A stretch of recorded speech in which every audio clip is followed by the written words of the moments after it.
After drafting Karl-Anthony Towns first overall in the 2015 NBA draft, it seemed like the Minnesota Timberwolves' future was set. They were guaranteed to be future contenders.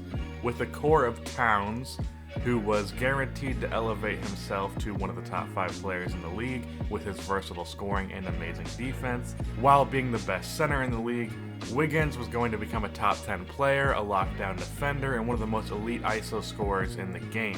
And Zach LaVine was going to be a fantastic off-ball complementary piece to Towns and Wiggins. Well, as we know, none of that has happened, and it doesn't seem like it will happen. While Towns is still a lock to be a great player, he already is. Top 10 and certainly best center in the league are now far from guaranteed.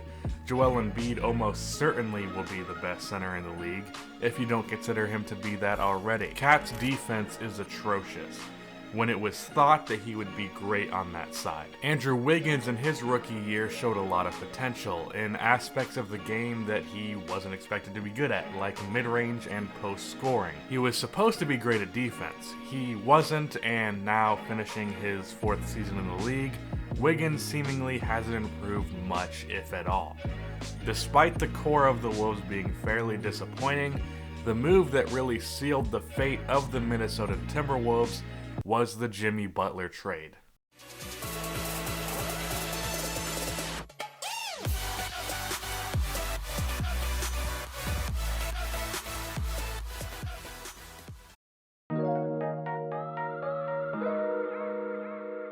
Jimmy Butler now more than likely wants out of Minnesota. He could potentially even be traded, and with the disappointment of the Wolves' 2 young pieces, the likelihood of the Wolves becoming contenders in the coming seasons went from being very high to very low because of one trade and a few other things that we will talk about.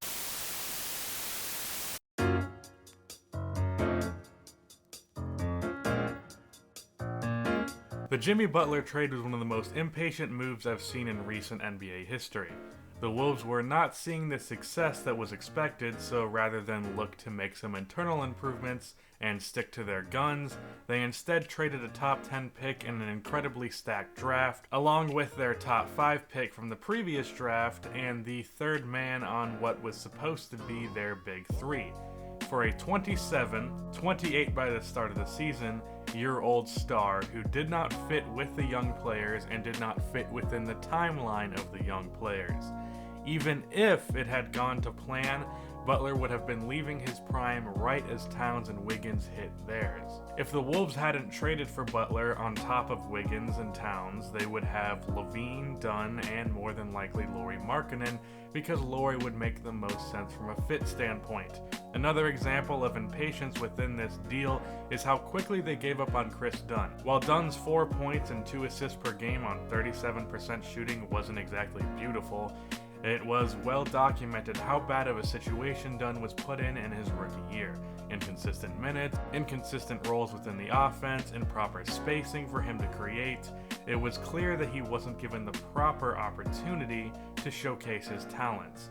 Even with those limitations, he still flashed enough potential as a defensive player to warrant a 2nd season on the team. Instead, they just threw him in the deal, giving up on him rather quickly.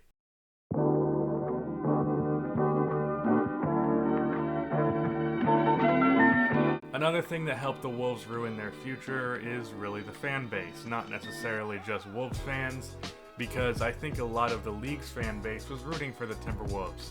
Everyone loves an underdog, or I guess in this case, an underwolf. Anyways, with many people saying that the Wolves had an insanely bright future and were future champions, the expectation was that by Cat's 2nd season, the Wolves would be in the playoff, especially with Tom Thibodeau manning the ship. Many fans and analysts predicted that the Wolves would be in the playoffs. Well, they ended up with the 7th pick in the draft, and because there were so many expectations to win early, the front office panicked and made a win-now move instead of focusing on the future. These expectations pressured everyone, not only for that Butler trade, but also put pressure on the young core that should not have been applied that early on.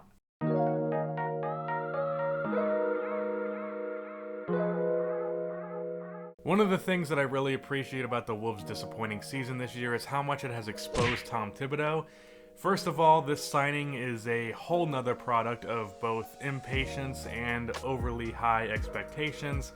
You could not have picked a more win-now option for a head coaching position than Tom Thibodeau, a coach known for his hard-ass mindset, always trying to whip players into shape and make them winners, and how bad he is with young talent, preaching defense and toughness. Well, as a Bulls fan, I've never cared for Tom Thibodeau. I've always felt that he was better at yelling like a chain smoker than coaching. He's always received praise for how good of a defensive coach he is, but with the Timberwolves in the last 2 years he's been the coach, the Wolves have ranked 27th out of 30 both seasons, despite adding an all-defensive first-team level defender in Jimmy Butler as well as Taj Gibson in between those 2 seasons. The Wolves were still the same. And I don't care how bad your personnel is at defense, 27 out of 30 just straight up isn't good enough for a guy that is supposedly an amazing defensive mind. If you had a lineup of 3 Isaiah Thomases and 2 Enes Kantors, if you're that good at coaching defense, top 25 should be achievable. Tibbs had much better players than that, and managed a solid 27 of 30. And what is the trade-off for the amazing defense that Tibbs brings to the team? A very unimaginative offense. Now, the Wolves weren't exactly bad on offense the last 2 years. 13th of 30 2 seasons ago and 10 of 30 last season. That's solid, but with how many good offensive players are on this roster, they should have been better. While I have a whole lot of criticisms for Andrew Wiggins, he is still a great offensive player. Jimmy Butler is a great offensive player. Jeff Teague was an all-star 2 seasons ago, and it wasn't because of his defense. And Karl Anthony Towns can do pretty much anything you ask of him on offense. A good offensive coach could have made a top 5 offensive team out of this roster.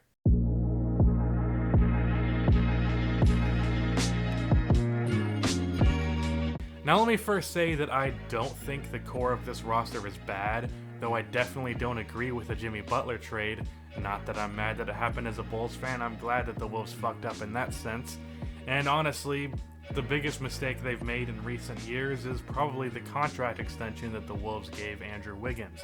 The Wolves gave Wiggins the max. He will be making $25 million a year next season, $27 million the next year, $29 million the next, and $31 and $33. All that for an inefficient 18 points per game that doesn't even fit well with Butler. So those moves were bad, but just with the core of the roster, with Butler and Wiggins being both subpar 3-point shooters, with Towns being a great one for a center, but obviously not high volume with only 3 attempts per game, you would think that the team would put shooting at the 1 and the 4 spots for the sake of modern day spacing.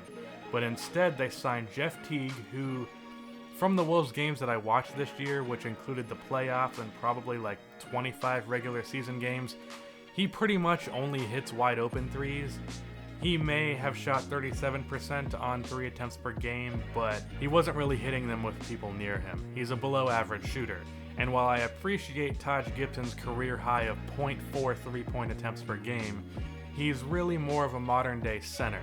Shouldn't be playing power forward in today's game. You would at least hope for some shooting off of the bench, right? Well, no. 33% from Jamal Crawford, 31% from Gorgui Dieng, 34% from Tyus Jones, 17% from Derrick Rose, granted that was in 9 games. The only guy shooting over 40% besides for Towns on this roster is Bjelica, who is on the Kings now, and even then he was only shooting 2.7 threes a game. But luckily they did replace Bjelica with Anthony Tolliver, who I would argue is a better, higher volume shooter, and I hope that he gets minutes this season. But this roster is still not built for modern basketball, and it wasn't built last season for modern basketball.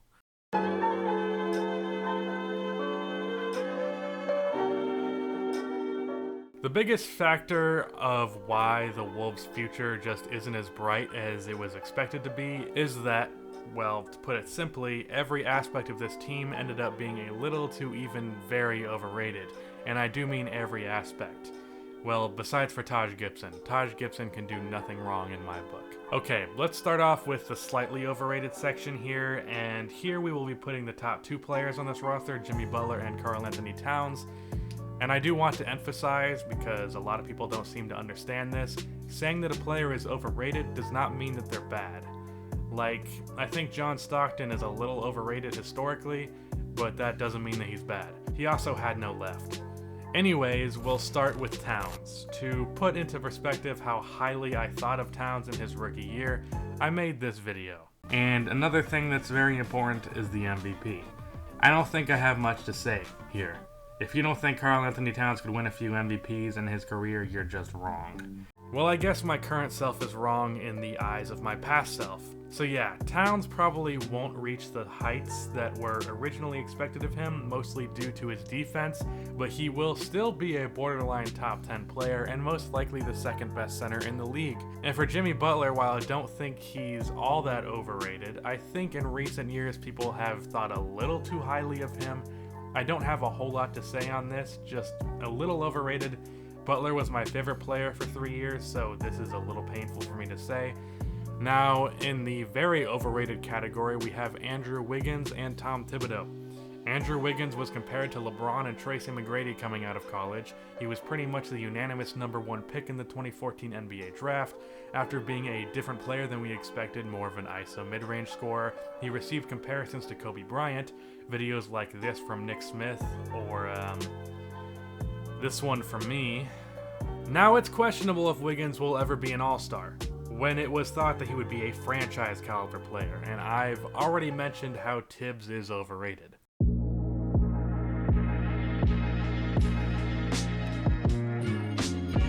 This team still has Towns, and they are pretty much stuck with Wiggins. The Butler trade sets them back with young talent, losing out on an improved season from Chris Dunn, Zach LaVine as a shooter, and Laurie as a shooter. Can they recover? Honestly, probably not.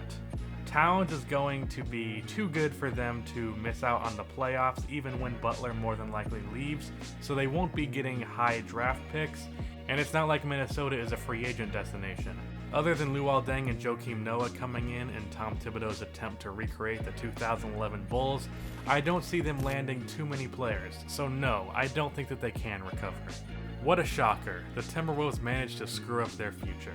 That's the end of this video. Please be sure to like and subscribe for more NBA content like this, and cue the outro music.